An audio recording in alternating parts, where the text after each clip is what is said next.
ఇప్పుడు టైం కరెక్ట్గా 10 అయింది.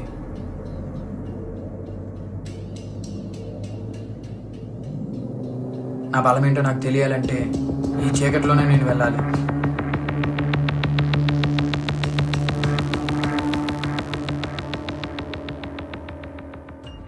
నీకున్న ఈ బలహీనత వల్ల నీ బలమేంటో తెలుసుకోలేకపోతున్నావు. నీ బలమేంటో నువ్వు తెలుసుకో, నీ బలహీనతను మర్చిపో. సరళం విరళం తరళం కదనం మృదులం విదురం హృదయం జయతం సరసం సదయం హృదయం వ్యధితం చలనం సహజం మరణం. yes మొత్తానికి ఒక్కనే వచ్చేసాను.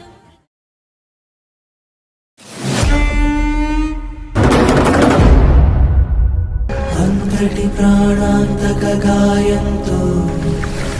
ఏంటి స్వామి నన్ను చూసి దండం పెడుతున్నారు? మీరు కారణజనముడు స్వామి.